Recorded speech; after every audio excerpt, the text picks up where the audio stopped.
Hello hi welcome नमस्ते। मेरा नाम ऋतिक और आज हम फिर से बात करने वाले हैं एक और इंटरेस्टिंग कंसेप्ट के ऊपर। तो ये वीडियो उन बच्चों के लिए मोस्ट इंपोर्टेंट होने वाली है जिनका या तो बीए प्रोग्राम में थर्ड सेमेस्टर एग्जाम है या फिर जिनके पास सब्जेक्ट है optimisation methods for economic analysis. तो चलो फिर शुरू करते हैं एक और इंटरेस्टिंग कंसेप्ट के साथ, जहां पे आज हम फिर से बात करने वाले हैं डिफरेंशिएशन की।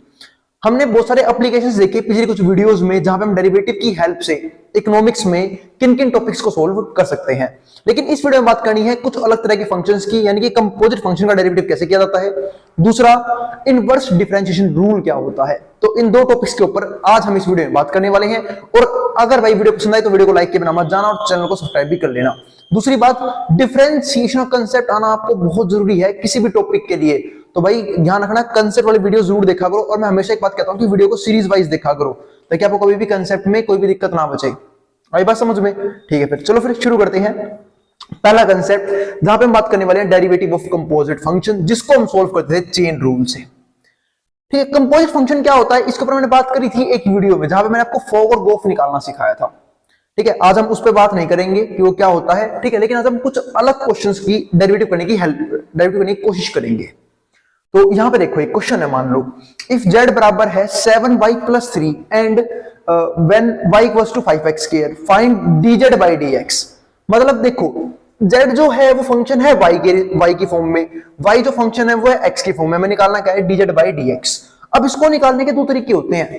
ठीक है, पहले हम पहले तरीके की बात करते हैं जो काफी इजी है। वो क्या कि एक काम करो, दोनों फंक्शन को ऊपर नीचे उतार लो। तो क्वेश्चन नंबर 1 में सोल्व करने की कोशिश कर रहा हूं। z है 7y प्लस में 3, तो मैं जानता हूं मैं इसका डेरिवेटिव आराम से कर सकता हूं y के रिस्पेक्ट में। तो करो ना मेरे भाई। ठीक है, तो इसका डेरिवेटिव कर देता हूं y के रिस्पेक्ट में। तो differentiate with respect to y। तो z का मैं जानता हूं 1 तो हो जाएगा, पर इनटू में क्या आएगा dz अपॉन में dy। क्यों? क्योंकि z का डेरिवेटिव जबरदस्ती करवाया गया है y के रिस्पेक्ट में, है ना। यहां पे z का डेरिवेटिव क्या हुआ है y के रिस्पेक्ट में। अब यहां पे देखो 7y क्या हो जाएगा 7, कोई दिक्कत ही नहीं है क्योंकि देखो भाई साथ क्या है कांस्टेंट है, वो भी किसमें मल्टीप्लाई में। हम जानते हैं जब भी कांस्टेंट मल्टीप्लाई या डिवाइड में हो वो यूं का यूं रहता है।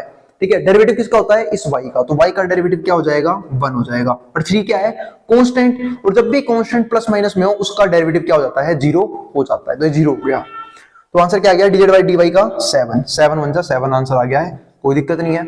अब अगला पार्ट देखते हैं। यहाँ पे y क्या है 5x स्क्वायर, y है 5x स्क्वायर। अब मैं करूंगा इसका डेरिवेटिव किसके रिस्पेक्ट में x के रिस्पेक्ट में। तो बस differentiate with respect to x, with respect to x। तो y का 1 तो हो जाएगा, इनटू में क्या आ जाएगा dy बाई dx। यहां भी कोई दिक्कत नहीं होगी, क्यों? क्योंकि y का डेरिवेटिव क्या है मैंने x के रिस्पेक्ट में, है ना, dy बाई dx। अब 5x स्क्वायर है, इसका क्या हो जाएगा देखो 5 क्या है कांस्टेंट है, वो भी किसमें मल्टीप्लाई में, तो यूं का यूं रहेगा। x स्क्वायर का डेरिवेटिव करना है बस हमें। तो x स्क्वायर का डेरिवेटिव कैसे करोगे आप x की पावर n वाले फॉर्मूले से। x की पावर n का जब भी डेरिवेटिव करना होता है हम क्या करते हैं n उतर के नीचे जाएगा ऊपर एक पावर कम हो जाएगी, याद होगा इसको हम बोलते हैं पावर रूल। अब यहाँ पे क्या होगा 2 उतर के नीचे जाएगा ऊपर एक पावर कम हो जाएगी, तो 2x, ये आ गया हमारे पास 10x। ठीक है, अब बात आपने आंसर कैसे निकालोगे, हमें तो निकालना है dz बाई dx। आपने dz बाई dy निकाला, dy बाई dx निकाला आपका, पर आंसर तो वो नहीं आया जो हमें चाहिए था। तो सुनो मेरे भाई, इन दोनों की मल्टीप्लाई कर दो ना। अब इसको मान लो फर्स्ट, इसको मान लो सेकंड। क्योंकि मैं सिंपल सी बात है मैं बोल सकता हूं कि dz अपॉन में dx ये बराबर आएगा किसके dz अपॉन में dy multiply by dy by dx। कोई दिक्कत नहीं है। अरे देखो तो भाई ये इससे कट जाएगा, आ तो क्या आपका आंसर dz बाई dx। अब देखो आपके पास dz बाई dy भी है, ये रहा बिल्कुल 7 है। आपके पास dy बाई dx भी है, बिल्कुल है 10x।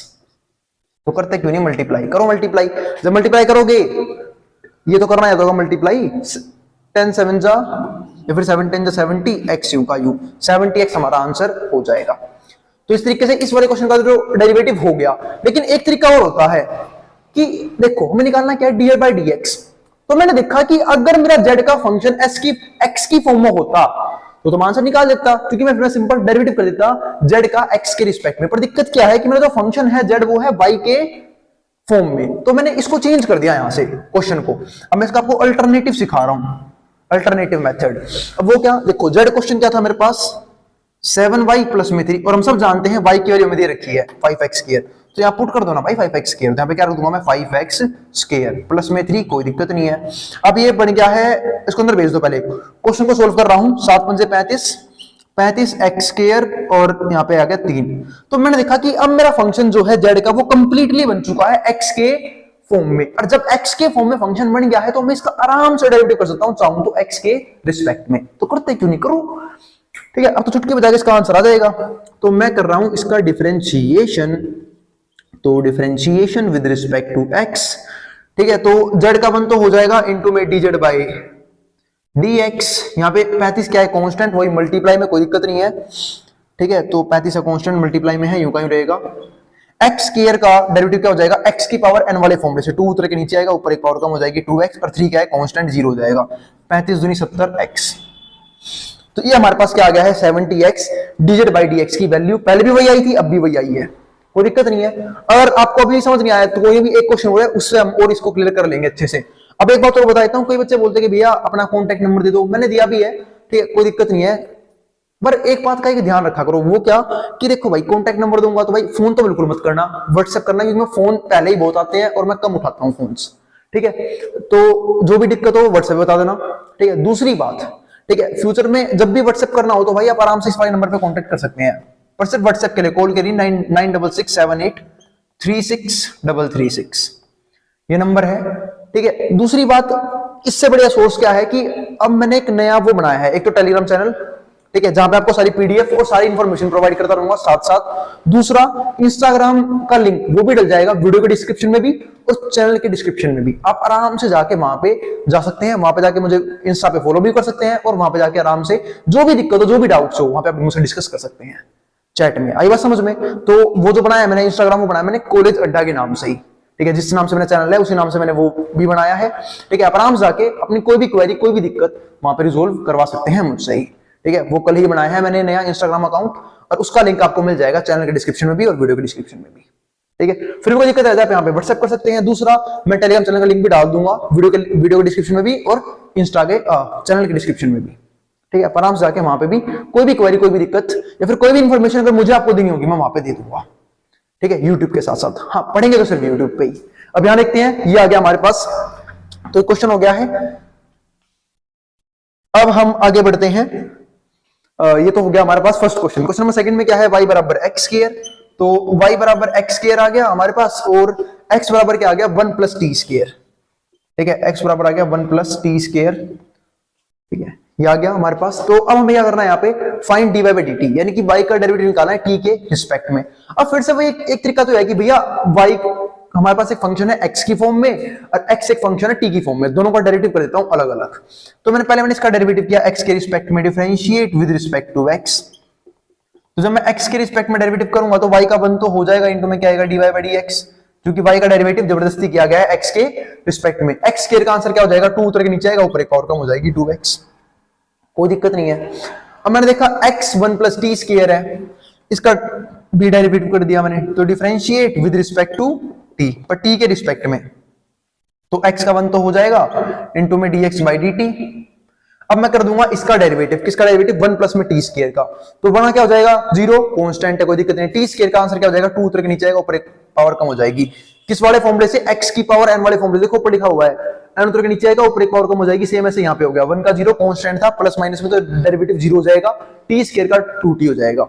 अब मैं जानता हूं मुझे निकालना क्या है, मुझे निकालना था इस क्वेश्चन में dy बाई dt, तो मैंने दोनों की मल्टीप्लाई करवा दी, तो dy बाई dx। अब देखो मुझे निकालना है dy बाई dt, जो बराबर होगा dy बाई dx मल्टीप्लाई में dx बाई dt। देखो dx से dx कट जाएगा, ये हमारा आंसर आ जाएगा, और यहाँ पे आंसर क्या बनेगा 2x मल्टीप्लाई में 2t, जो जाएगा हमारा 4xt, 4xt, ठीक है, ये हमारा आंसर बन जाएगा, कोई दिक्कत नहीं है यहाँ पे भी, ठीक है, ये हमारा आंसर बन गया है। अब एक तरीका और है इसे निकालने का ही, ठीक है, अब इसे निकालने का एक तरीका और क्या है कि आप पहले वैल्यू पुट कर लो। देखो आपको निकालना क्या है, आपको सिंपल सा आंसर ये निकालना है, ठीक है, कि भाई y बराबर एक्स स्क्वायर था, हमें आंसर निकालना है dy बाई dt इस केस में, ठीक है। तो जब dy बाई dt निकालना है तो मैंने देखा कि मैं dy बाई dt निकाल देता अगर मेरा y का जो फंक्शन हो t की फॉर्म में होता, ठीक है। तो जब y का फंक्शन t की फॉर्म में बनाना है, तो जब मैं y का फंक्शन t की फॉर्म में बनाऊंगा तो मैं वैल्यू पुट करवा दूंगा। देखो तो y यूं का यूं, इस x की जगह मैं यहाँ पे t ले आता हूँ किसी तरीके से, और मैं जानता हूँ x की वैल्यू मेरे पास है ही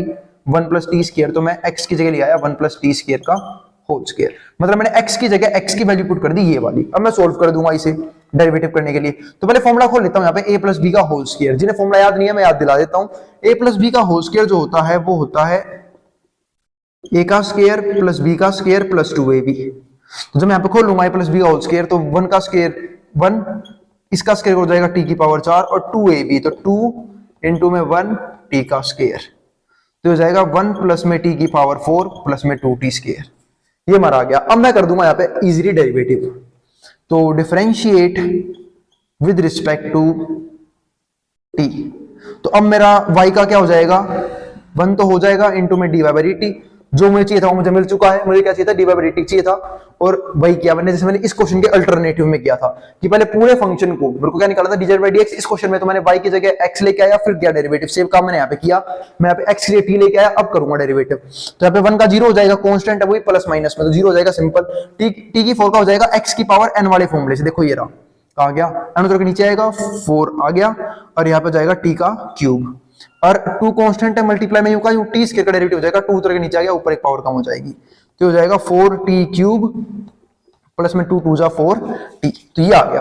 अब बात ये आती है, कई बच्चे पूछेंगे भैया आपका आंसर इस क्वेश्चन इस आंसर से तो मैच हो नहीं रहा। तो मेरे भाई देखो इसमें x भी है t भी है, ठीक है। अगर आपको आंसर इस आंसर से मैच करवाना है, आप x को हटाओ, x को कैसे हटाओगे, यहां से 1 प्लस टी स्क्वायर x की वैल्यू, तो 4x की जगह आ जाएगा 1 प्लस टी स्क्वायर, ठीक है, और यहाँ पे आ गया t। तो जब ये सोल्व करोगे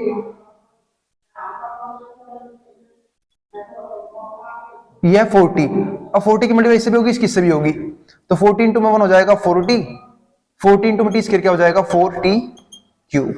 शायद यही आंसर है, देखो बिल्कुल सेम है, अब तो कोई दिक्कत ही नहीं है। तो ये था हमारे पास डिफरेंशिएशन ऑफ कंपोजिट फंक्शन। उम्मीद है आपको अच्छे से क्लियर हो गया होगा कैसे किया आपने डिफरेंशिएशन ऑफ कंपोजिट फंक्शंस। दोनों क्वेश्चन के काफी इजी थे, ठीक है। या तो पहले पुट कर लो उसकी वैल्यू, तब डेरिवेटिव कर लो, फिर पहले डेरिवेटिव कर लो, फिर अपना आंसर निकाल लो, कोई फर्क नहीं पड़ता, दोनों क्वेश्चन बढ़िया थे। अब हम आगे समझते हैं क्वेश्चन नंबर 3 को। थर्ड में क्या है, उसने बोला है y बराबर है 6x स्क्वायर प्लस में 8x प्लस में 9, फाइंड dx बाई dy। यहां दिक्कत कर दिया उसने। अब मेरे दिमाग में एक बात आई कि यहाँ पे हम क्या पढ़ने वाले हैं, इनवर्स डिफरेंशिएशन रूल। वो क्या होता है कि देखो मैंने देखा कि पूरा फंक्शन y जो है वो x के फॉर्म में है, मैं चाहूं तो इसका डेरिवेटिव कर दूं x के रिस्पेक्ट में, और जैसे डेरिवेटिव करूंगा x के रिस्पेक्ट में तो मेरे पास क्या आ जाएगा, ठीक है, यहाँ पे आ जाएगा dy बाई dx, यानी कि मेरे पास dy बाई dx की वैल्यू आ जाएगी। तो मुझे चाहिए क्या, dx बाई dy। अरे कोई बड़ी बात नहीं है, तुम्हारा dy बाई dx आ रहा है ना, पहले वो निकाल लो, ये अपना p आएगा, देखते हैं कैसे आता है। तो y बराबर है 6x स्क्वायर प्लस में 8x प्लस में 9, मैंने कर दिया इसका डेरिवेटिव, तो differentiate with respect to x, तो y का 1 तो हो जाएगा इंटू में dy बाई dx। यहाँ पे क्या है 6x स्क्वायर, अब देखो 6 क्या है कांस्टेंट, वो भी किसमें मल्टीप्लाई में, तो यूं क्या रहेगा, मैं करूंगा अब x स्क्वायर का डेरिवेटिव, वो कैसे होगा, 2 उतर के नीचे आएगा, ऊपर एक पावर कम हो जाएगी यानी कि 2x, ठीक है। 8x का क्या हो जाएगा 8, क्यों, क्योंकि 8 एक है कांस्टेंट, वही मल्टीप्लाई में यूं क्या रहेगा, x का डेरिवेटिव 1 होता है, हम सब जानते हैं, फॉर्मूला में पढ़ा था। और 9 क्या है कांस्टेंट, और कांस्टेंट का डेरिवेटिव हमेशा क्या होता है 0 हो जाता है अगर वो प्लस माइनस में हो तो 6 दूनी 12, 12x प्लस में 8 आ गया मेरा आंसर, ठीक है। ये तो आ गया dy बाई dx, मुझे निकालना क्या है dx बाई dy। अरे मेरे भाई क्या दिक्कत है, इसके नीचे 1 ले, उल्टा कर इसका, उल्टा जब कर दूंगा तो 1 अपॉन में 12x प्लस में 8 मेरा आंसर बन जाएगा, क्योंकि मुझे निकालना क्या था dy बाई dx नहीं dx बाई dy। नीचे 1 लिया, उल्टा कर दिया, आंसर आ गया। उम्मीद है ये दोनों तरह के फंक्शंस आपको समझ में आ गए होंगे। तो कोई भी एग्जाम में अगर आ भी गया कि y दे रखा है x की फॉर्म में और आपको निकालना है dx बाई dy, तो कुछ नहीं करोगे आप, dy बाई dx निकालोगे, उसका उल्टा कर दोगे। जहां पे हम बात करेंगे इक्विलिब्रियम प्राइस और क्वांटिटी की, है ना, कि इकोनॉमी में इक्विलिब्रियम कब आता है, ठीक है। दूसरा शिफ्ट इन इक्विलिब्रियम क्या होता है, अभी बात समझ में, दोनों बात समझने की कोशिश करेंगे इसी वीडियो में एक क्वेश्चन के माध्यम से। तो भाई अगर वीडियो पसंद आए तो वीडियो को लाइक के बिना मत जाना और चैनल को सब्सक्राइब भी कर लेना। तो चलो फिर शुरू करते हैं। जो क्या लिखा हुआ है, applications to comparative statics analysis. मैंने कहा था कि डिफरेंशिएशन का जो भी बेसिक कंसेप्ट होना था वो खत्म हो चुका है। इस वीडियो से हम बात कर रहे हैं एप्लीकेशंस के ऊपर, ठीक है, जहां पे आज हम क्या बात करने वाले हैं, find equilibrium quantity and price. Equilibrium quantity भी निकालनी है और प्राइस भी निकालना है। Shift in equilibrium price and quantity, और शिफ्ट निकालना है इक्विलिब्रियम प्राइस में भी और क्वांटिटी में भी, ठीक है। तो एक सिंपल सी बात है, मार्केट में इक्विलिब्रियम कब आता है, जब डिमांड और सप्लाई दोनों ही बराबर हो। यानी कि डिमांड उतनी की जाए जितनी सप्लाई हो, और सप्लाई उतनी की जाए जितनी डिमांड हो। क्योंकि मान लो अगर डिमांड ज्यादा है, सप्लाई कम है, तो इन्फ्लेशन आता है मार्केट में, यानी कि महंगाई बढ़ती है, क्योंकि लोग डिमांड तो बहुत कर रहे हैं पर सामान उतना है नहीं मार्केट में अवेलेबल, तो प्राइस राइज करेंगे। लेकिन अगर डिमांड कम है और सप्लाई ज्यादा है तो प्राइस फॉल करेंगे, यानी कि मंदी आएगी मार्केट में। तो दोनों बराबर रहे ये होना बहुत जरूरी है, बैलेंस में हो ये होना बहुत जरूरी है। आई बात समझ में? तो उसी को हम बोलते हैं इक्विलिब्रियम, यानी कि स्टेट ऑफ इक्विलिब्रियम क्या होता है हम समझ चुके हैं, जहां पे डिमांड और सप्लाई दोनों ही बराबर हो। ठीक है, अब हमें वो निकालना है कि इक्विलिब्रियम प्राइस क्या होता है और इक्विलिब्रियम क्वांटिटी क्या होती है, तो उसको देखने की कोशिश करते हैं। तो find equilibrium quantity and price, और शिफ्ट भी निकालना है हमें। तो देखो पहले हमारे पास क्वांटिटी क्या है, बहुत आसान है, 100 माइनस में 2p, और प्राइस है हमारे पास 10 प्लस में 3p, और हमें निकालना क्या है इक्विलिब्रियम प्राइस और क्वांटिटी। तो इजी सा काम है, दोनों को बराबर रख दो और वैल्यू निकाल लो। तो जब मैंने दोनों को बराबर रखा, यानी कि इन इक्विलिब्रियम, अगर मैं बात करूं इक्विलिब्रियम में, तो इसको मानते हैं डिमांड फंक्शन, ये हमारा क्वांटिटी का फंक्शन, क्वांटिटी और डिमांड तो क्या हो जाएंगे, दोनों बराबर हो जाएंगे। इन इक्विलिब्रियम हमारा Q बराबर आना चाहिए किसके, P के। तो सिंपल सी बात है, 100 माइनस में 2p बराबर किसके आएगा, 10 प्लस में 3p, इसके बराबर आना चाहिए। अब तो सोल्व कैसे करूंगा, एक सिंपल सी बात है, अब मैं इसमें से तो हटा पाऊंगा नहीं। अब कई होंगे तेजस्वी बच्चे को हटा भी देंगे इसमें से, अरे नहीं मेरे भाई मैथ्स में कहीं भी कांस्टेंट नंबर में से वेरिएबल चीजें नहीं घटती हैं, तो आप इसमें से ये नहीं माइनस कर पाओगे। तो p वालों को एक तरफ कर लो, तो यहाँ पे है माइनस का 2p, यहाँ पे 3p, इसको आप भेज दूंगा, तो 3p में 2p वहां जाके प्लस का हो गया, और यहाँ पे 10 प्लस में है, यहाँ के माइनस का हो जाएगा, यानी कि 100 माइनस में 10। अब 100 में 10 कितना आ गया, 90। यहाँ पे कितना हो जाएगा, 3p और 2p, तो 3 टॉफी जमा 2 टॉफी, 3 और 2 कितने हो गए, 5, तो यहाँ पे कितना हो जाएगा 5p। अब 5 है यहाँ पे p के मल्टीप्लाई में, यहाँ पे किसमें आएगा, डिवाइड में, क्योंकि कोई भी चीज जब मल्टीप्लाई में उस तरफ किसमें आती है, डिवाइड में आती है, और डिवाइड में हो तो मल्टीप्लाई में जाती है। तो मल्टीप्लाई में डिवाइड में आएगी 90 बाय में 5, इसे काट लूंगा 5 को 90 को 5 से, तो 5 आएगा 1 पे, क्योंकि 9 तो आता नहीं है, रह गया 4, 40 आएगा 8 पे, p की वैल्यू आ गई 18। अब p हमारा आ गया 18, अब p 18 आ गया, मैं निकाल के लेता हूं q, अब मैं निकाल लेता हूं यहां से q और निकाल लेता हूं, तो p 18 आया है, और अगर q निकालना है यहां वैल्यू पुट कर दो, तो q निकालते हैं यहां से, तो क्वांटिटी क्या आएगी यहां से, 100 माइनस में 2, p के लिए 18 दिन कितना हो गया, 36, तो 100 में से घट गया हमारा 36, तो कितना आंसर आया 64, यानी कि 64। तो वैल्यू पुट कर दी, 64 हमारा आंसर बन चुका है। तो हमने दोनों चीज निकाल ली। इक्विलिब्रियम प्राइस कितना है हमारे पास, 18, इक्विलिब्रियम क्वांटिटी कितनी है हमारे पास, 64। तो पहले केस में हमने इक्विलिब्रियम प्राइस भी निकाल लिया और इक्विलिब्रियम क्वांटिटी भी निकाली, जो कि बहुत इजी थी। अब मैं बात कर रहा हूं केस नंबर सेकंड की, जब हम क्या निकालेंगे, shift in equilibrium price and quantity, कि प्राइस और क्वांटिटी में शिफ्ट आएगा। क्या शिफ्ट आएगा, नेगेटिव आएगा, पॉजिटिव आएगा, कांस्टेंट आएगा, उसको देखते हैं कैसे आएगा। तो पहले निकालते हैं उससे। उसके लिए मेरे पास Q1 है, ये रहा 120 माइनस में 2p, यानी कि नया हमारे पास नया डिमांड फंक्शन है और नया, ठीक है, क्वांटिटी का फंक्शन है, प्राइस का फंक्शन है, ये रहा, दोनों को इक्वल रख दूंगा। तो p बराबर आएगा Q के, सिंपल सी बात है, दोनों को बराबर देते हैं। यहाँ पे 120 माइनस में 2p बराबर यहाँ पे 10 प्लस में 3p, ये आ गया। और फिर से ही सोल्व करना है, तो p वालों को एक तरफ कर लूंगा, तो 10 यहाँ पे प्लस का है, यहाँ के माइनस का हो जाएगा, 120 में से घट गया 10, यहाँ पे 3p पॉजिटिव है, 2p वहां जाए क्या हो जाएगा, प्लस का हो जाएगा। अब 3p प्लस में 2p कितना हो गया, यहाँ पे 5p आ गया, ठीक है, कोई दिक्कत नहीं है। 120 में से 10 का कितना आ गया, 110। अब 5p बराबर आया 110। अब 5 किस में है, p के मल्टीप्लाई में, नीचे किस में आएगा, डिवाइड में, तो p की वैल्यू क्या आएगी, 110 बटे में 5, 5 से काट लो। अब 5 के बारे में 11 तो आता नहीं है, और भाई किसी को ज्यादा टेबल आती हो, कोई ले आता हो, फिर तो उनकी बात ही अलग है। तो 5 के पहाड़े में 11 आएगा नहीं, 10 आएगा 2 पे, 1 रह गया, फिर 10 कितने पे आएगा, 2 पे, तो p की वैल्यू आ गई हमारे पास कितनी, 22। तो सिंपल था, p की वैल्यू 22 आ गई है। अब p की वैल्यू 22 आ गई है, इसे पुट कर दो कहीं पे ना कहीं पे, कहां पे पुट करूंगा, जैसे क्यों नहीं कर सकता हो। तो क्वांटिटी हमारे पास ये रही, तो मुझे नया Q1 निकालना है, 120 माइनस में 2, p की वैल्यू हमारे पास 22 है, 22 दूनी 44, 120 माइनस 44, जो कि हमारा बनेगा, माइनस करके बताओ भाई, मुझे माइनस करना नहीं आता, जल्दी बताओ कितना आंसर आएगा, 76। ठीक है, तो आंसर आ गया है 76। उम्मीद है माइनस करना आप लोगों को आता ही होगा। क्योंकि ऐसे कैलकुलेशन के लिए आपको कैलकुलेटर नहीं दिया जाएगा एग्जाम में। इस वहम में मत रहना कि तुम्हें प्लस माइनस करने के लिए एग्जाम में कैलकुलेटर मिलेगा। यहाँ पे कितना आ गया, 76 आ गया है। तो हमारे पास Q1 भी आ गया, P1 भी आ गया। तो मैंने देखा कि शिफ्ट कितने का आ रहा है, तो इनिशियल जो P था वो था हमारा 18, नया P1 कितना आया हमारे पास 22। अगर मैं इनिशियल क्वांटिटी की बात करूं वो थी हमारे पास 64, और जो नई क्वांटिटी की बात करूं वो कितनी आई 76। यानी कि दोनों कहीं ना कहीं इंक्रीज कर रहे हैं, प्राइस भी इंक्रीज कर रहा है और क्वांटिटी भी इंक्रीज कर रही है। इसको हम बोलते हैं राइटवर्ड शिफ्ट। अगर यहीं पे अगर नेगेटिव आंसर आता तो मैं क्या बोलता हूं, लेफ्टवर्ड शिफ्ट। लेफ्टवर्ड शिफ्ट यानी कि इक्विलिब्रियम डिक्रीज कर चुकी है, यहां पे क्या हुई है, इंक्रीज हो गई है, प्राइस भी बढ़ गया और क्वांटिटी भी बढ़ गई। आई बात समझ में? तो उम्मीद है इक्विलिब्रियम समझ में आ गया होगा, स्टेट ऑफ इक्विलिब्रियम क्या होता है और सोल्व कैसे करते हैं ऐसे क्वेश्चनों को, वो भी समझ में आ गया होगा। दूसरी बात, शिफ्ट इन इक्विलिब्रियम क्या होता है ये भी क्लियर होगा इसी एक सिंगल टॉपिक से। तो हम सब जानते हैं वो क्या, कि एडी यानी कि एग्रीगेट डिमांड। एडी का मतलब क्या होता है, एग्रीगेट डिमांड, यानी कि एक टाइम पे एक टेरिटरी यानी कि कंट्री के अंदर कितने प्रोडक्ट्स या फिर कितने गुड्स या सर्विसेज की डिमांड की जा रही है। ठीक है, दो कंसेप्ट होते हैं। देखो डिमांड जब हम पढ़ते हैं ना, इंडिविजुअल डिमांड, ठीक है, वो तो होता है माइक्रो लेवल पे, लेकिन जब भी हम एग्रीगेट डिमांड की बात करते हैं होता है मैक्रो लेवल पे।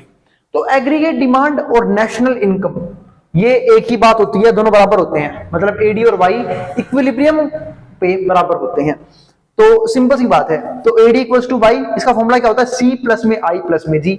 अब बात है ये सी, आई और जी क्या होते हैं, जहां पे सी होता है हमारा कंजप्शन स्पेंडिंग, यानी कि एक कंज्यूमर अपनी कंजप्शन को करने के लिए, कुछ भी कंज्यूम करने के लिए कितना प्राइस मतलब कितना खर्चा करना चाहता है, उसे हम बोलते हैं कंजप्शन स्पेंडिंग।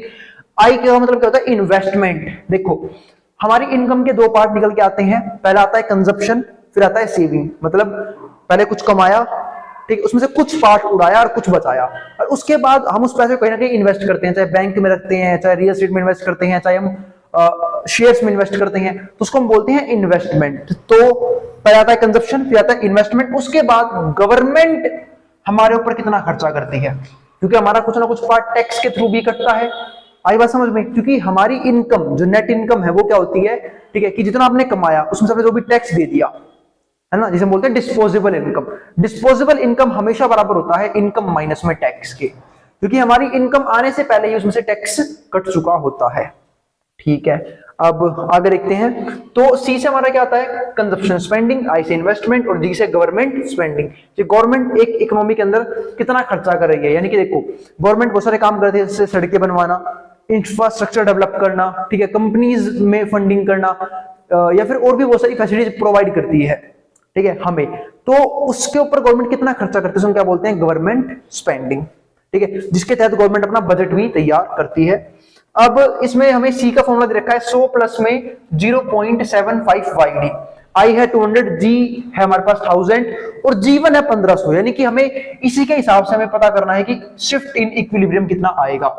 अरे एक बात और बता दूं भाई, इस क्वेश्चन में आपकी बुक में बहुत ही मेजर मिस्टेक की हुई है, ठीक है, तो उसका ध्यान रखना। जब भी आप अपनी बुक में न्यूमेरिकल क्वेश्चन करो, मैंने न्यूमेरिकल क्वेश्चन में बहुत ज्यादा मिस्टेक लिखी हुई है, उनको ध्यान से किया करो, ठीक है, पता लगे सेम टू सेम गलती आप एग्जाम में भी बिठा के आ जाओ। अब देखते हैं आगे। तो इन इक्विलिब्रियम एग्रीगेट डिमांड होता है is equal to national income, AD is equal to Y, solve for Y, में वाई के लिए सोल्व करना है। तो सिंपल सी बात है, फॉर्मूला क्या है, वाई बराबर होता है हमारा सी प्लस में आई प्लस में जी। क्या हमारे पास कंजप्शन स्पेंडिंग का फॉर्मूला मौजूद है कोई सा? बिल्कुल है, फंक्शन दे रखा है, मैं सीधा ये रहा 100 प्लस में 0.75 वाईडी, जहां पे वाईडी हमारा क्या है, डिस्पोजेबल इनकम, और हमारे पास इन्वेस्टमेंट है, बिल्कुल है 200 रुपए, बहुत ज्यादा इन्वेस्टमेंट करिए गवर्नमेंट, और गवर्नमेंट स्पेंडिंग है 1000 रुपीज। फर्स्ट केस की बात कर रहा हूं मैं यहाँ पे। अब वाई की जगह तो वाई चलता रहेगा हमारे पास। अब 100 है प्लस में 0.75, और मैं जानता हूं डिस्पोजेबल इनकम का अपना ही एक फॉर्मूला होता है जिसको हम बोलते हैं इनकम माइनस टैक्स, है ना, जिसको बोलता हूं वाई माइनस टी। ठीक है, तो इनकम माइनस टैक्स यहाँ पे आ जाएगा वाई माइनस टी, और प्लस में 200 और प्लस में 1000। अब यहाँ पे 100 यूं का यूं, प्लस में 0.75 यूं का यूं, y माइनस टैक्स क्या मेरे पास है, बिल्कुल है, टैक्स है 500 रुपए, तो टैक्स आ जाएगा 500, तो y माइनस टैक्स आ गया है 500, यहाँ पे हो गया है 200 प्लस में 1000। अब ये 100 यूं का यूं, इसके अंदर मल्टीप्लाई कर दूंगा, जब इसके से करूंगा कितना आएगा 0.75 y और जब इसकी से करूंगा कितना आएगा, देखो 2 जीरो है। सबसे पहले ध्यान रखो जीरो को देख के पॉइंट आगे भाग दिया। जैसे मान लो आपको इसकी और इसकी गुणा करनी है तो 0.75 है, मल्टीप्लाई में क्या है 500, पॉइंट हटाऊंगा एक के बाद क्या आएगी 2 जीरो, पॉइंट के बाद जितनी डिजिट है ना हम एक के बाद इसे उतनी जीरो लगाते हैं, 2 जीरो लगा दी। अब इन 2 जीरो से 2 जीरो खत्म हो गई, 5 से कर दूंगा मल्टीप्लाई, 5 पंजे 25 का 5, 2 11, 5 से 35 और 2 37, 375 हमारा आंसर आ गया, हो जाएगा बस। अब 375 आ गया। अरे अब ये समझ आएगा पॉइंट के जीरोस को देख के पॉइंट आगे भागना शुरू कर देता है, जितनी जीरो हो पॉइंट उतना ही आगे शिफ्ट हो जाएगा। यहाँ पे 2 जीरो थी, पॉइंट 2 कदम आगे शिफ्ट हो गया, फिर काम ही खत्म हो गया पॉइंट का। तो हमारे पास 375 हमारा आंसर आ गया। यहाँ पे माइनस का 375, यहाँ पे है 200 प्लस में 1000, 1000 200 1200, 1200 और 100 कितने हो गए 1300। अब 1300 में से घट गए 375, तो क्या आंसर बचना चाहिए, तो 13 में से गए 375, ये हमारे पास बचेगा 925। तो 925 प्लस में 0.75 y, और यहाँ पे हमारे पास क्या है y चलता आ रहा है पहले से ही। अब देखो ये भी y है, ये भी y का पार्ट है, यहाँ के माइनस का हो जाएगा, तो y में से घट गया 0.75 y, यहाँ पे बच गया 925, y में से घट गया 0.75 y, तो क्या बचेगा 0.25 y, क्योंकि एक y में से घट रहा है 0.75, तो उम्मीद है वो घटाना आता होगा। 1 क्या के 2 जीरो ले लेना, क्योंकि पॉइंट को घटाने के लिए पॉइंट के नीचे पॉइंट लेके आना बहुत जरूरी होता है। 0.75 है, यहाँ पे 2 डिजिट है और मैं एक के बाद में पॉइंट लाके 2 जीरो ले ली, क्योंकि पॉइंट के बाद जोड़ लेने से कोई फर्क नहीं पड़ता। अब यहाँ देखते हैं, बस बशर्ते बात ध्यान रखना आई कोई डिजिट नहीं होनी चाहिए। अब क्या कर लूंगा मैं यहाँ पे, हाँ सोल्व कर लेते हैं। तो यहाँ से कैरी लूंगा, पहले 110 बनाऊंगा, 10 में से 5 गए 5, इसने इसको दिया फिर इसने इसको दिया, अभी बच गया 9 में से 2 0.25, इस तरीके से हमारा आंसर आया। ठीक है, और जिन्होंने सीधा कैलकुलेट कर लिया वो भी अच्छी बात है, 0.25 y, ज्यादा खुश होने की जरूरत नहीं है, 925। अब सोल्व कर लेते हैं इसे, तो सोल्व कैसे करेंगे, अब देखो पॉइंट आऊंगा, पॉइंट आने का मतलब क्या होता है कि पॉइंट के बाद जितनी डिजिट है नीचे एक लिखो और उतनी जीरो लगा दो बस। अब 25 के बारे में 100 कितने होता है 4 पे, 4 को वहां भेज दो, y बाई 4 है, 4 डिवाइड में वहां जाएगा मल्टीप्लाई में चला जाएगा, 925 मल्टीप्लाई में 4, 9 चौक 36 यानी कि 3600 और 25 चौक 100 3700 हमारा आंसर आ गया। तो ये हमारे पास आ गया है इनिशियल y, यानी कि पहले लेवल पे, यानी कि फर्स्ट केस में हमारा इनकम क्या था वो हमारे पास आ चुका है 3700। अब सेकंड केस निकाल लेते हैं। सेकंड केस खामखा चीजें रेज कर देता हूं मैं। सेकंड केस देखते हैं इसका, फॉर्मूला सेम रहेगा, y बराबर है c प्लस आई प्लस जी, सब कुछ सेम है, सिर्फ एक चीज बढ़ रही है वो है गवर्नमेंट स्पेंडिंग। अब सी कितना है, अब सिंपल सी बात है, अगर गवर्नमेंट अपना स्पेंडिंग बढ़ाती है तो नेशनल इनकम भी कहीं ना कहीं बढ़ेगा, ग्रोथ हो रही है। क्योंकि देखो एक सिंपल सी बात है, गवर्नमेंट अपना स्पेंडिंग कब बढ़ाया होगा, जब गवर्नमेंट को टैक्स फालतू मिला होगा। गवर्नमेंट टैक्स फालतू कब मिला होगा, जब लोगों ने ज्यादा पैसा कमाया होगा टेरिटरी के अंदर। तो सिंपल सी बात है, इकोनॉमी कहीं ना कहीं ग्रोथ कर रही है तो नेशनल इनकम जरूर बढ़ेगी। अब देखते हैं बढ़ती कितने से है, तो सी कितना है, वही 100 प्लस में हमें दे रखा है 0.75 YD, ठीक है। और क्या दे रखा है हमें यहाँ पे, आई इन्वेस्टमेंट वो है 200, और जो हमारे पास जी है यानी कि गवर्नमेंट स्पेंडिंग वो है 1000। अब ये वाई हमारे पास रहेगा यूं का यूं, 100 यूं का यूं, 0.75 YD। YD का मतलब क्या होता है, फिर से वही डिस्पोजेबल इनकम जो हम निकालते हैं वाई में से टी को माइनस करने के बाद 200 प्लस में 1000 यूं का यूं, अभी हो गया है 100, 0.75, टैक्स सेम है 500, तो y माइनस 500 यहाँ पे आ गया है 200 प्लस में 1000। सोल्व करता हूँ इसे, तो यहाँ पे 100 यूं का यूं, इसकी मल्टीप्लाई से भी करूंगा, इसकी से भी करूंगा। जब इसकी से करी 0.75 y, जब इसकी से कर दी माइनस, तो 2 जीरो है, जीरो को देख के पॉइंट आके भाग देगा, 75 मल्टीप्लाई में 5 कितना गया 375, और यहाँ पे है 200 प्लस में 1000, वो भी यूं का यूं लिखा रहने दो, और यहाँ पे हमारे पास है y। अब सोल्व हो रहा है क्या 1000, एक चीज गलती करते हैं, ध्यान से समझना, सॉरी ये ठीक कर लेना भाई, 1500 आएगा यहाँ, क्योंकि गवर्नमेंट ने अपनी स्पेंडिंग बढ़ाई थी 15, वरना सेम टू सेम अभी सोल्व कर देता हूँ, 1500 आएगा यहाँ, ठीक है। और ये पता है ना 375 कैसे लिखा, पिछले केस में भी सेम ही आया था, ठीक है। इसकी से गुणा कर ली, पॉइंट हटाया यहाँ से, जब इसके पॉइंट को देख 2 जीरो लगी थी उसको देख के पॉइंट आगे चला जाएगा, और 5 की 75 से गुणा करवाली 375 आ गया। अब देखो 1500 और 200 1700, 1700 1800, 1800 में से 375 क्या बच गया 1425, ये हमारे पास है, और प्लस में 0.75 y। और यहाँ पे है y, ये पूरा यहाँ का माइनस का हो जाएगा, y में से घट गया 0.75 y और यहाँ पे क्या रहेगा 1425। अब y में से क्या 0.75 y, क्या बचेगा 0.25 y, तो यहाँ पे बच गया हमारे पास 0.25 y, यहाँ पे 1425। पॉइंट आऊंगा एक के बाद उतनी जीरो लगाऊंगा जितनी पॉइंट के बाद डिजिट्स होंगी, पॉइंट के बाद 2 डिजिट है 2 जीरो लगा लूंगा, बहुत बढ़िया। 25 चौक 100, 4 वहां था क्या मल्टीप्लाई, तो कितना हो गया 14 चौक 5600 और 25 5700 आ गया भाई, मल्टीप्लाई कर लेना और उम्मीद है तो आता होगा। और इसके बारह को 5700 आ गया हमारे पास, क्या दूसरा y, यानी कि y1 आ गया एक तरह से हमारे पास 5700 फाइनल इनकम। अब चेंज इन इनकम कितना आया वो और निकाल लेते हैं। तो चेंज इन इनकम यानी कि शिफ्ट इन इक्विलिब्रियम, और इसके बाद बस एक वीडियो और बनाई जाएगी, जो वीडियो होगी हमारे किस कंसेप्ट के ऊपर, जैकोबियन डिटरमिनेंट के ऊपर, और साथ साथ हमारा चैप्टर भी क्या हो जाएगा, खत्म हो जाएगा। तो शिफ्ट इन इक्विलिब्रियम निकाल लेते हैं, जो हमारे पास है 5700, जो हमारी बाद में मैंने कहा था पहले से बढ़ेगा ये, और माइनस में 3700, कितना आ गया 2000। और आपके में पता नहीं क्या बुक में अड़ंग बड़ंग सा आंसर लिखा हुआ है, इसका तो ध्यान से देख लेना इस टॉपिक को भी। तो कई बार शिफ्ट इन इक्विलिब्रियम में ऐसा क्वेश्चन भी आ जाता है। तो चलो फिर शुरू करते हैं आज की वीडियो, जहां पे हम पढ़ने वाले हैं जैकोबियन डिटरमिनेंट को। तो ये वीडियो काफी छोटी होने वाली है, ठीक है, और ये लेसन नंबर 2 का आखिरी कंटेंट होगा, आखिरी टॉपिक होगा, इसके बाद लेसन नंबर 2 हमारा खत्म हो जाएगा। तो चलो फिर शुरू करते हैं आज की वीडियो। और अगर भाई वीडियो पसंद आई तो वीडियो को लाइक के बिना मत जाना, और चैनल को सब्सक्राइब भी कर लेना ऐसी वीडियोस के लिए।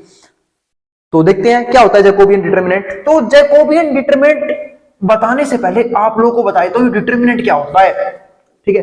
जिन्होंने क्लास 12th में मैथ थी, जिनके पास या मैथ्स पढ़ी थी, उन्हें पता होगा डिटरमिनेंट किसको बोलते हैं। जिनको नहीं पता मैं एक्सप्लेन कर देता हूं। आप लोगों ने सुना होगा इसको मैट्रिक्स बोलते थे, या फिर जब हमने प्रीवियस मैथ्स के सब्जेक्ट पढ़े होंगे इकोनॉमिक्स में, तो हमने पढ़ा भी होगा कि इसको हम बोलते हैं मैट्रिक्स। 2 4 6 2, ये बन गई हमारी 2x2 की मैट्रिक्स। जब हम किसी भी स्क्वायर मैट्रिक्स, अब बात है भाई स्क्वायर मैट्रिक्स क्या होता है, स्क्वायर मैट्रिक्स जहां पे रोज और कॉलम सेम होते हैं। अब बात है ये रोज और कॉलम क्या होते हैं, देखो इन्हें बोलते हैं रो, ये पहली रो, ये दूसरी रो, ये पहला कॉलम, ये दूसरा कॉलम। तो जहां एक ऐसी मैट्रिक्स जहां पे रो और कॉलम सेम हो उसको हम बोलते हैं स्क्वायर मैट्रिक्स। और जब हम किसी स्क्वायर मैट्रिक्स को एक सिंगल वैल्यू प्रोवाइड कर देते हैं उसको हम बोलते हैं डिटरमिनेंट। आई बात समझ में। जैसे मान लो आपको निकालना है इसका डिटरमिनेंट, इसका नाम रखता हूं ए, ठीक है, ये हो गया हमारे पास ए का डिटरमिनेंट। डिटरमिनेंट का ये सिंबल होता है डिटरमिनेंट का, यहाँ पे सिंबल मोड की तरह काम नहीं करता। कहीं बच्चे ये मत समझ लेना कि ये मोड है तो डिटरमिनेंट कभी नेगेटिव नहीं आएगा, नहीं, डिटरमिनेंट नेगेटिव भी आ सकता है। ऐसे ही डिटरमिनेंट को मैसे भी दिखा लेते हैं डेल्टा से, या फिर एक तरीका और होता है वो होता है डेट ए, यानी कि डिटरमिनेंट ऑफ ए। तो अब मैं इसका निकालता हूं डिटरमिनेंट, तो निकलता है ऐसे, बहुत इजी है। इसकी इससे गुणा, यानी कि 2 गुणा में 2, माइनस में इसकी से गुणा, यानी कि 6 गुणा में 4।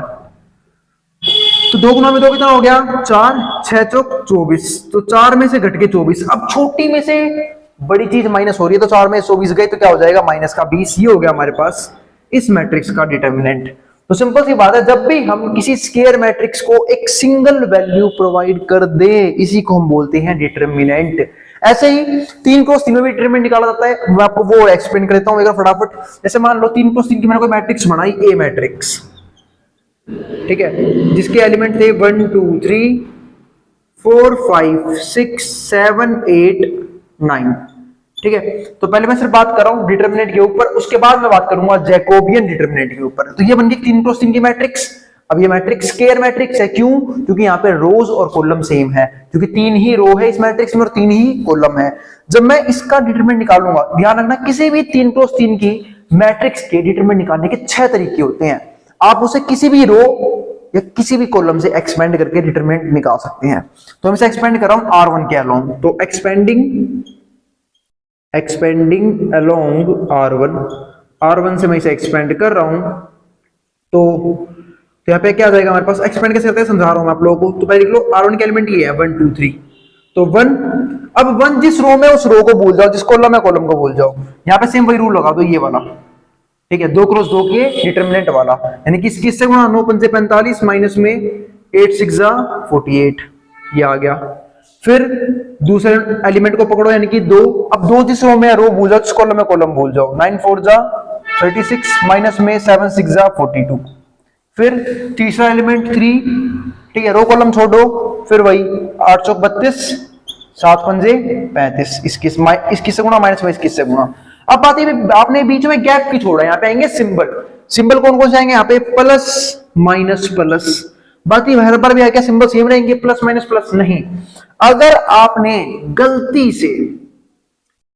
से अगर बीच की रो या बीच का कॉलम सेलेक्ट कर लिया तो सिंबल हो जाएंगे माइनस प्लस माइनस, यानी कि बिल्कुल उल्टे प्रीवियस वाले सिंबल के। लेकिन अगर आप उसके अलावा किसी भी रो या किसी भी कॉलम से एक्सपेंड कर सकते हैं, यानी कि आपने R1 से कर लिया, R3 से कर लिया, C1 से कर लिया, C3 से कर लिया, ठीक है, तो आपका आंसर, तो आपके सिंबल सेम रहेंगे प्लस माइनस प्लस। तो ध्यान रखना जब भी बीच की रो या बीच का कॉलम सेलेक्ट करो तभी सिंबल चेंज होंगे माइनस प्लस माइनस में, वरना सिंबल एज इट इज यही रहेंगे। अब सोल्व कैसे करते हैं आप जानते हो, तो कर ही लोगे सोल्व। 45 में से घट के 48, छोटी में से बड़ी चीज माइनस की जा रही है, तो क्या आएगा माइनस का 3, माइनस 3 गुना में 1 कितना हो जाएगा -3। 36 में से घट के 42 कितना आया -6, -6 गुना है -2, तो माइनस माइनस प्लस, तो 6 दूनी 12, और 32 में से 35 गए कितना आ गया हमारे पास माइनस का 3, और -3 गुना है -3 कितना हो जाएगा माइनस का 9, माइनस माइनस प्लस 9 और 3 12, 12 से 12 कट गया, 0 आंसर आ गया, मजा सा आ गया डिटरमिनेंट। अब क्वेश्चन एक ये भी उठता है कि क्या हम किसी भी रो या किसी भी कॉलम से एक्सपेंड करें हमारा आंसर सेम रहेगा? बिल्कुल, आप इसे किसी भी रो या किसी भी कॉलम से एक्सपेंड करो, आपका आंसर डिटो सेम रहेगा क्वेश्चन के अंदर। अब एक बात यहां से और उठती है, वो क्या कि भैया हमें किस रो या किस कॉलम से एक्सपेंड करना चाहिए। तो इस मामले में मेरी सलाह ये रहती है कि जिस रो में एग्जाम में, मान लो जरूरत नहीं है ये क्वेश्चन आएगा, इस क्वेश्चन में तो एक भी एलिमेंट जीरो नहीं है, तो जिस रो या जिस कॉलम में सबसे ज्यादा जीरो हो उस रो या उस कॉलम से एक्सपेंड करना इजी पड़ता है एक्सपेंशन। जैसे मैं समझाता हूं, मान लो सपोज करो इसके ये 2 एलिमेंट जीरो होते हैं 2 और 3 की जगह, तो मैं सिर्फ 1 वाला पार्ट सोल्व करता, क्योंकि देखो यहाँ पे जीरो आ गया, यहाँ पे जीरो आ गया, अब कुछ भी आए अंदर ये जीरो अपने आप ही संभाल लेगा, सबका बेड़ा अगर कर देगा, अपने जैसे ही बना देगा। तो जीरो गुना में कुछ भी हो जीरो हो जाएगा, जीरो गुना में कुछ भी हो यहाँ पे जीरो हो जाएगा। तो मेरे लिए इजी हो जाएगा R1 से सोल्व करना। तो ये मेरी सलाह है कि भाई जिस रो में जिस कॉलम में मैक्सिमम जीरो हो आप उसके अलग एक्सपेंड करना, ठीक है। तो अब तक हमने डिस्कस कर लिया डिटरमिनेंट होता क्या है, डिटरमिनेंट को 2x2 में सोल्व कैसे करते हैं और 3x3 में सोल्व कैसे करते हैं। अब हम बात करते हैं अपने जैकोबियन डिटरमिनेंट के, जो इस वीडियो का मेन कंसेप्ट है। तो जैकोबियन डिटरमिनेंट का सिंपल सा मतलब क्या होता है कि आप फंक्शन के अंदर जितने वेरिएबल हैं उसके रिस्पेक्ट में कर दो पार्शियल डेरिवेटिव। बात है भैया हमें तो सिंपल डिफरेंशिएशन नहीं आता, आप तो पार्शियल डेरिवेटिव करवाने की बात कर रहे हो। अब बिल्कुल मेरे भाई, अब शुरू होगा पार्शियल डेरिवेटिव, जो काफी इजी है, कोई बड़ी बात नहीं है। जिसको सिंपल डिफरेंशिएशन आता है वो तो चुटकियों में कर देगा पार्शियल डेरिवेटिव, चुटकियों में दिखाता हूं भी कैसे, ठीक है। तो देखो ये आ गया जैकोबियन डिटरमिनेंट, जिसका फॉर्मूला क्या होता है, पार्शियल डेरिवेटिव करना, ये सिंबल होता है पार्शियल डेरिवेटिव का। सिंपल में हम डी बनाते थे, सिंपल डिफरेंशिएशन में है पार्शियल डिफरेंशिएशन, तो D y1 y2 y3 y1 जो भी फंक्शन है उसका डेरिवेटिव कर देंगे x1 x2 x3 xn जो भी वेरिएबल उसके रिस्पेक्ट में, तो ये बन जाएगा हमारे पास, ठीक है। और फिर हम सोल्व कर देंगे उसका डिटरमिनेंट। तो देखते हैं यहाँ पे, तो देखो यहाँ पे लिखा भी हुआ है the Jacobian determinant is a square matrix, वो एक स्केयर मैट्रिक्स है that contains the partial derivative of each equation, हर इक्वेशन की partial differentiation with respect to all variables, और वेरिएबल के रिस्पेक्ट में। अब ऐसा सपोज करो क्वेश्चन लिया है मैंने यहाँ पे, ये रहा क्वेश्चन हमारे पास, ठीक है। फंक्शन दे रखा है हमें जो x और y में है, और फंक्शन क्या है x स्क्वायर प्लस में 2xy प्लस में y स्क्वायर। आपको करना है इस नाचीज फंक्शन का डिफरेंशिएशन, तो करें शुरू, डेरिवेटिव करते हैं इसका। तो मैंने क्या इसका derivative differentiate with respect to x, है ना, डेरिवेटिव कर दूंगा पहले मैं इसका x के रिस्पेक्ट में, पर कैसा, पार्शियल डिफरेंशिएशन, पार्शियल रेडी कर रहा हूं इसका x के रिस्पेक्ट में सबसे पहले। तो यहां पे क्या आ जाएगा, फंक्शन को मैं y रख लेता हूं, तो dy अपॉन dx, ठीक, x के रिस्पेक्ट में कर रहा हूं। अब पहले मैं समझा देता हूं पार्शियल डिफरेंशिएशन का मतलब क्या होता है। देखो पार्शियल डिफरेंशिएशन ये कहता है कि अगर फंक्शन के अंदर एक से फालतू वेरिएबल है, ठीक है, तो और आप डेरिवेटिव कर रहे हो किसी एक के रिस्पेक्ट में, तो बाकी चाहे जो सा भी वेरिएबल हो उसको छोड़ के जिसके आप रिस्पेक्ट में कर रहे हो बाकी सब कांस्टेंट ट्रीट किए जाएंगे। यानी कि समझाना ही चाह रहा हूं कि अगर मान लो यहाँ पे हम सिंपल डेरिवेटिव कर रहे होते x के रिस्पेक्ट में, तो यहाँ पे x भी वेरिएबल ट्रीट होता और y भी वेरिएबल ट्रीट होता और y करते dy by dx। लेकिन अगर आप कर रहे हो पार्शियल डिफरेंशिएशन, तो वहां पे x के अलावा फंक्शन के अंदर जो जो वेरिएबल आ रहे हैं, चाहे वो y आ रहा है चाहे वो z आ रहा है, वो एज ए कांस्टेंट ट्रीट किया जाएगा। तो यहाँ पे x कह रहा है क्या हो जाएगा, सिंपल भाई x की पावर n वाले फॉर्मूले से, और x की पावर n का डेरिवेटिव क्या होता था कि n उधर के नीचे आएगा, ऊपर एक पावर कम हो जाएगी, तो यहाँ पे आ जाएगा 2x। बहुत बढ़िया। अब बात रह गई यहाँ पे, तो ध्यान से देखो, अब 2 और y क्या होगा, एक तरह से कांस्टेंट। मैंने कहा ना यहाँ पे कई बच्चे पॉइंट रूल नहीं भाई, यहाँ पे पॉइंट रूल लगता अगर हम सिंपल डिफरेंशिएशन करते, यानी कि सिंपल डेरिवेटिव करते, लेकिन हमें करना क्या है, पार्शियल डेरिवेटिव। तो 2 और y कांस्टेंट है, x का 1 हो जाएगा, और y स्क्वायर कांस्टेंट होने की वजह से 0 हो जाएगा। ठीक है, मतलब यहाँ भी तो कांस्टेंट था, पर भाई यहाँ पे मल्टीप्लाई में था, इसलिए 2y का जो लिखा है x का 1 हो गया। तो ये आ गया हमारे पास dy बाई dx। अब ऐसे में निकाल लेता हूं, अच्छा y तो लेना ही नहीं चाहिए था मुझे, z लेते हैं भाई से, क्योंकि y वो खुद यूज कर रहा है, y को हम यूज नहीं कर सकते। तो अब मैं निकाल रहा हूं dz बाई dy, कि z का डेरिवेटिव y के रिस्पेक्ट में। अब इसी का कर रहा हूं मैं पार्शियल डिफरेंशिएशन y के रिस्पेक्ट में, तो जब मैं y के रिस्पेक्ट में करूंगा तो x as a constant treat होगा, तो इसका हो जाएगा 0। बहुत बढ़िया। ठीक है, तो x यहाँ पे कांस्टेंट है, तो x और 2x कांस्टेंट है, यूं का रहेगा, y का हो जाएगा 1, क्योंकि y का डेरिवेटिव हो रहा है y के ही रिस्पेक्ट में। और यहाँ पे y स्क्वायर क्या हो जाएगा, फिर से भाई x की पावर n वाले फॉर्म में से 2 तक नीचे है, ऊपर एक और कम हो गई। अरे मल्टीप्लाई में कोई dy बाई dx नहीं आएगा, क्योंकि y का डेरिवेटिव क्या है, y के ही रिस्पेक्ट में, ध्यान रखना। इसका भी आ गया 2x प्लस 2y, इसका भी आ गया 2x प्लस 2y। अब मैं कर रहा हूं वैल्यू पुट, हमें क्या वैल्यू दे रखी है, बिल्कुल दे रखी है, x 2 है y 3, तो x की जगह 2 आ जाएगा, तो 2 गुणा में 2 और y की जगह 3, तो 2 दूनी 4, 2 गुणा में 3 6, 6 और 4 10 हो गए। यहाँ पे भी वही सेम, x की जगह 2 y की जगह 3, तो 2 दूनी 4, 2 3 6, 10 आ गया, तो 10 आ गया। अब मैं सोल्व कर दूंगा जैकोबियन डिटरमिनेंट, जो होगा 10 10 10 और 10, सारे वेरिएबल निकाल दिए हैं, इसकी से मल्टीप्लाई माइनस में इसकी से मल्टीप्लाई, 10 गुना 10 हो गया हमारा 100 माइनस 100, हमारा आंसर आ गया है 0।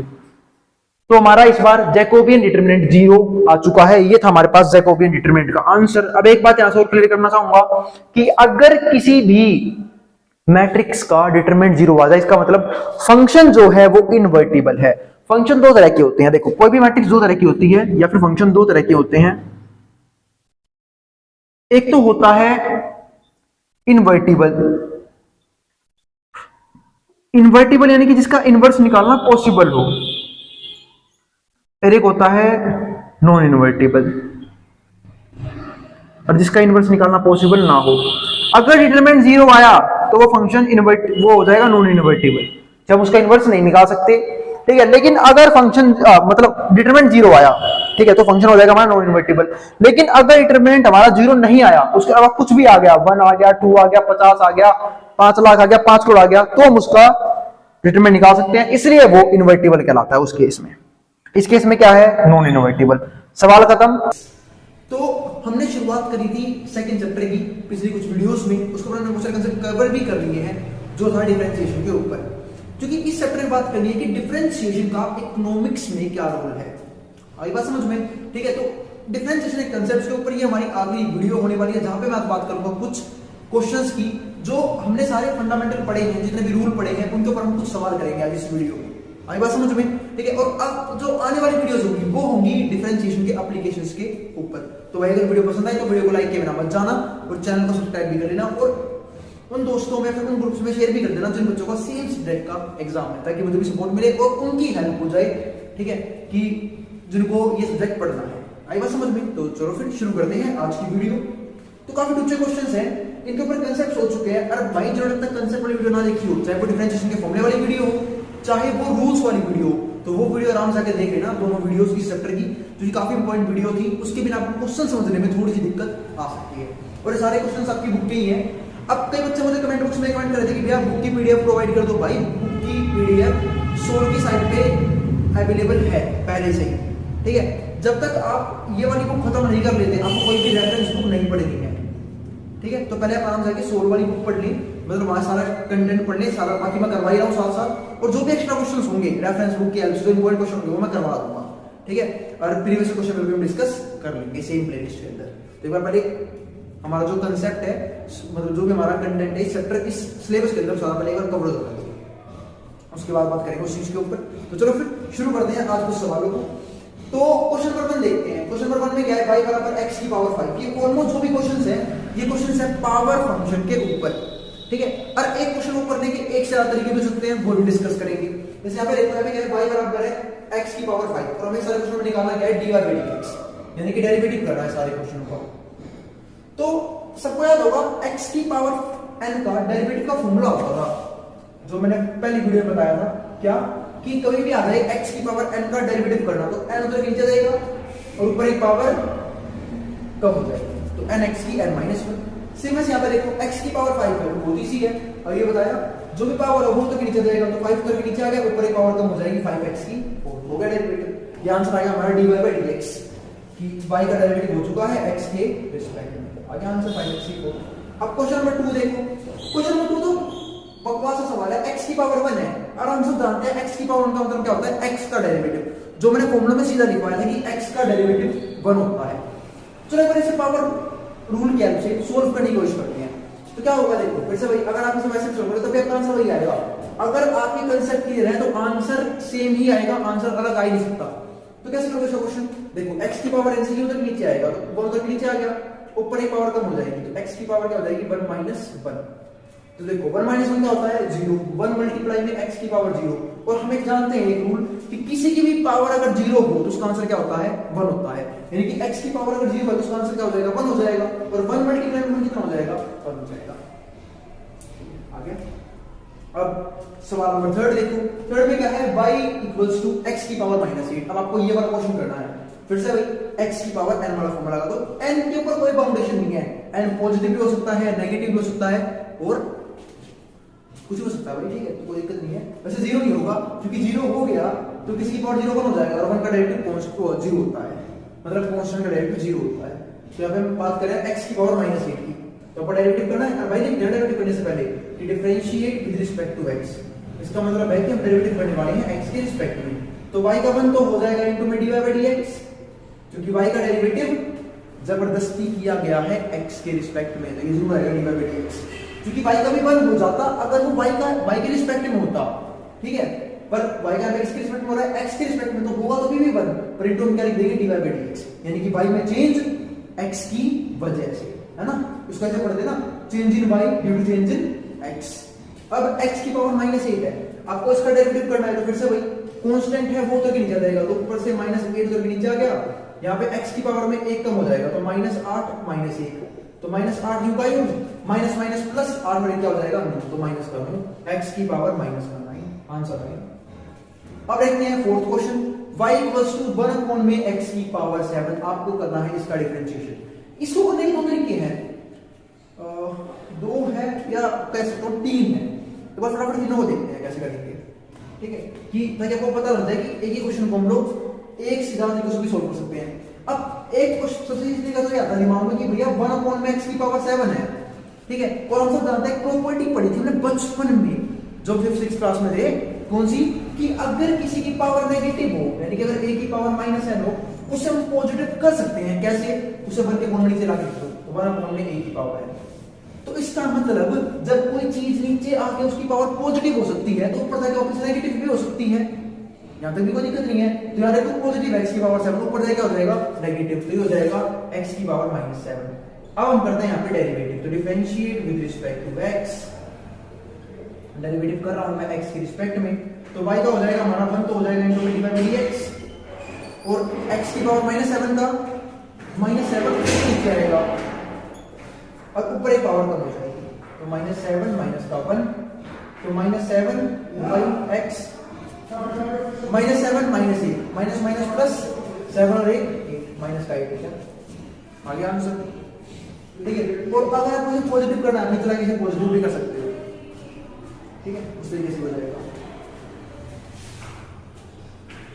अब मैं बात कर रहा हूं इसके अल्टरनेटिव की, वो कैसे करोगे, सुनो, तो सिंपल था मैंने कि पावर पहले मैं ऊपर ले गया नेगेटिव हो गई, फिर इस तरीके से सोल्व कर दिया मैंने x आई बात समझ में, इस तरीके से सोल्व कर दिया, x की पावर n वाला फॉर्मूला लगा दिया। अब एक तरीका और भी था कि मैंने आपको एक बार 1/x का डेरिवेटिव बताया था, है ना, ये आप लोगों को याद होगा, नहीं याद तो याद दिला देता हूं मैं कि 1/x का डेरिवेटिव होता है माइनस का 1/x स्क्वायर, इसमें तो कोई बड़ी बात नहीं है, तो मैंने फॉर्मूले में लिखवाया था कि 1/x का डेरिवेटिव क्या होता है माइनस का 1/x स्क्वायर। अब यहाँ पे है क्या 1/x ही एक तरह से, ठीक है, पर दिक्कत यहाँ पे x नहीं है, फिर हमने पढ़ा था चेन रूल, है ना, कि हम कभी भी किसी चीज में x मान सकते हैं, तो मैंने देखा यहाँ पे x है एक तरह से, अगर यहाँ पे 1/x होता तो मैं डायरेक्ट कर देता 1/x का माइनस का 1/x स्क्वायर, पर दिक्कत है यहाँ पे x तो है ही नहीं, यहाँ पे तो x की पावर 7 है, तो मैं क्या करूंगा मन ही मन में इसे x की पावर 7 को x मान लूंगा और चेन रूल लगा दूंगा, जिसकी बात हमने करी थी पिछली वीडियो में, ध्यान रखना इस बात का, ठीक है, क्योंकि रूल्स मैंने समझा दिए थे पिछली वीडियो पहले से ही।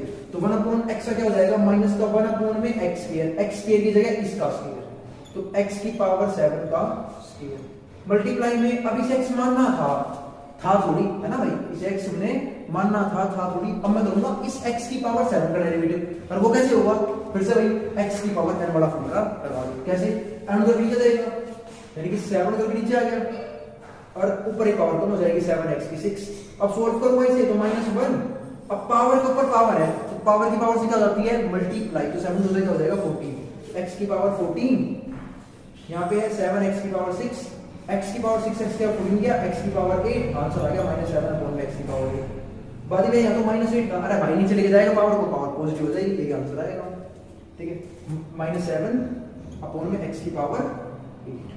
तो सवाल सॉल्व हो चुका है, आगे देखते हैं अगले क्वेश्चन को।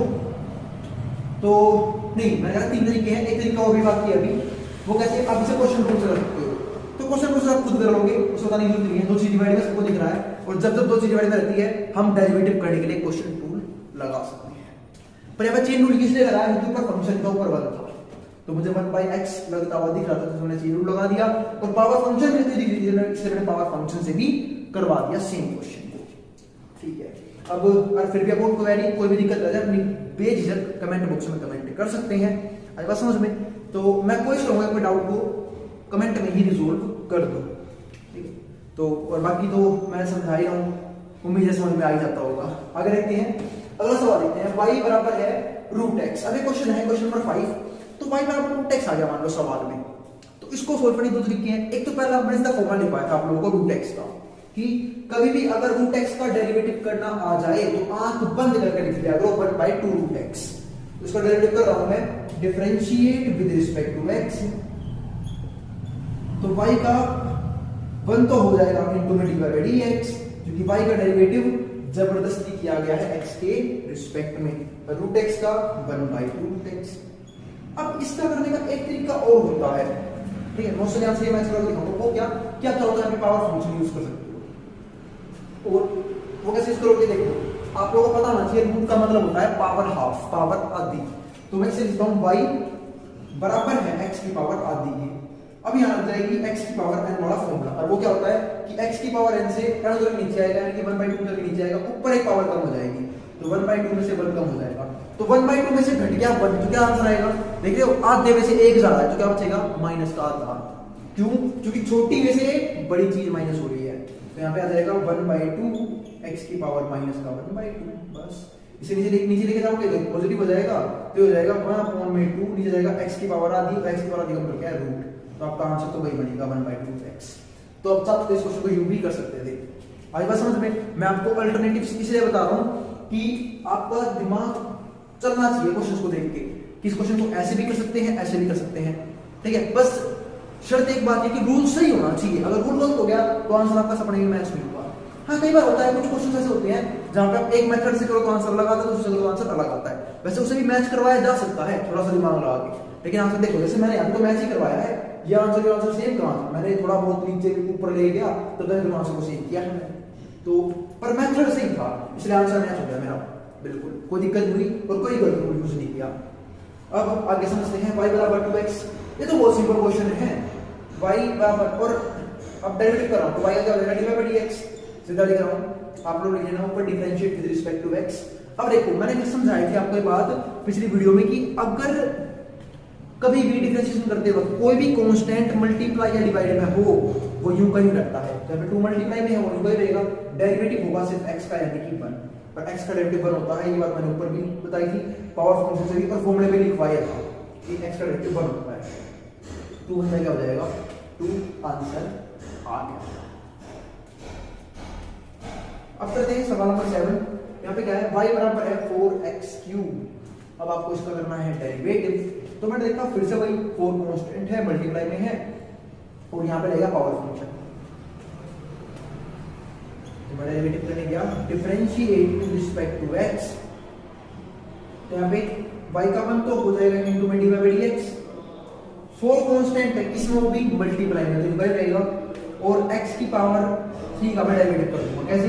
x की पावर n से क्यों तो नीचे रहेगा, ऊपर ही पावर कम हो जाएगा, तो जहां ये 12x की आंसर आ गया है, सवाल खत्म हो गया। ऐसे क्वेश्चन नंबर 8, ये सारे क्वेश्चन ऑलमोस्ट पावर फंक्शन के थे। ये एक लीनियर फंक्शन का क्वेश्चन था, इसको लीनियर बोल सकते हो तो पावर फंक्शन ही बोल ही सकते हो कि यहाँ पे x की पावर 1 भी यूज हुई क्या था ऑलमोस्ट। ठीक है, अब ये देखो सवाल y बराबर है -10 x की पावर 5। ये भी बहुत इजी है।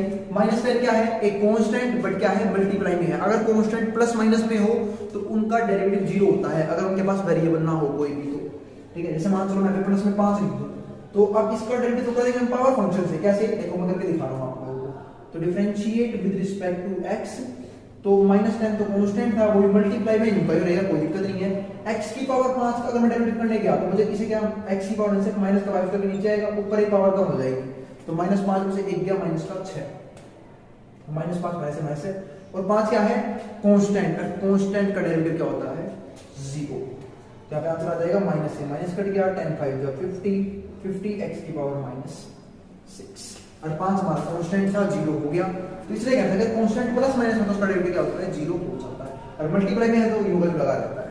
सिर्फ हम वेरिएबल का डेरिवेटिव करते हैं, जैसे मैंने कर दिया उस क्वेश्चन में। अब बढ़ते हैं कुछ और सवालों की ओर। क्वेश्चन नंबर 9 एक लीनियर है, 10 लीनियर है। 11 बार पीछे डाला कि अगर दो फंक्शन, ध्यान रखना इस बात का, अगर दो फंक्शंस, ठीक है, उनके बीच में प्लस या माइनस का सिंबल हो तो हम एक एक करके उनका डेरिवेटिव करते हैं, सबका हमें भी की जाएगा। ठीक है, अब differentiate with respect to x, तो सबसे पहली बात तो ये कि भाई देखो y का डेरिवेटिव 1 तो हो जाएगा पर इनटू में dy बाय dx, क्योंकि y का डेरिवेटिव अपनी मर्जी से जबरदस्ती किया गया है x के रिस्पेक्ट में। अब बात रही 5x प्लस 6 की, तो मेरे भाई 5 कांस्टेंट है, वो भी मल्टीप्लाई में, तो यूं का यूं रहेगा, है ना। तो भाइयों और बहनों क्वेश्चन को ध्यान से करना।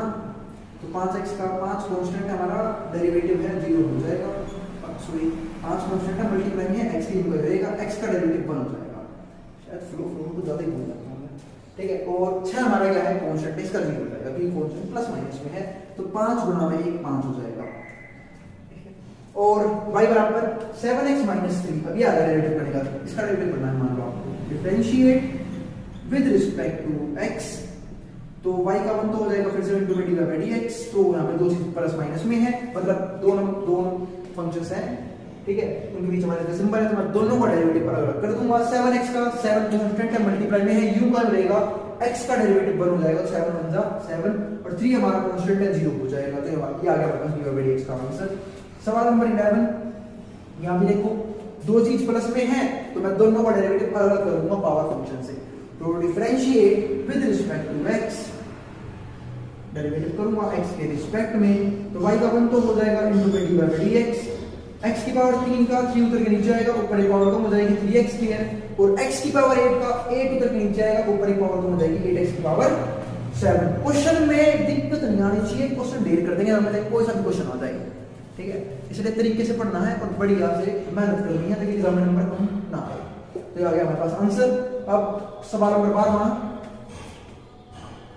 तो मेरे हिसाब से भी आप लोगों के पास ऑलमोस्ट 1 महीने के आसपास है तैयारी के लिए, बच्चे से हर एक पेपर की तैयारी कर सकते हैं।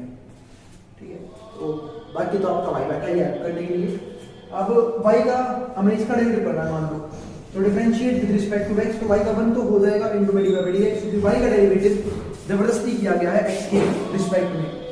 5x स्क्वायर है, तो यहाँ पे 5 कांस्टेंट है मल्टीप्लाई में वैल्यू, x की पावर 2 का मैं कर दूंगा डिफरेंशिएशन, x की पावर n वाले फॉर्मूले से 2 उधर के नीचे आएगा, ऊपर पावर कम हो जाएगी 2x, 10x का हो जाएगा 10, क्योंकि 10 कांस्टेंट था वही मल्टीप्लाई में रहेगा, x का डेरिवेटिव 1 हो जाएगा, और 6 का कांस्टेंट है 0 हो जाएगा। तो क्या हो जाएगा हमारा 5 + 10 10x प्लस में 10, ये हमारे पास आंसर आ गया है dy बाय dx का। तो ये भी हमारे पास कुछ फंक्शन थे जहां पे प्लस माइनस में कुछ वैल्यूज दे रखी थी, हमने सबका डेरिवेटिव सेपरेट कर दिया, इसका अलग से कर दिया, इसका अलग से कर दिया, और इसका अलग से कर दिया, ऐसा यहां पे कर दिया, इसका अलग से कर दिया, इसका अलग से कर दिया। ठीक है, तो हमने जितने भी रूल्स पढ़े और पहली वीडियो में जितने फंक्शंस पढ़े उन सबका डेरिवेटिव हमने ऑलमोस्ट अब क्लियर कर दिया है, और डेरिवेटिव करके भी देखा है क्वेश्चंस में।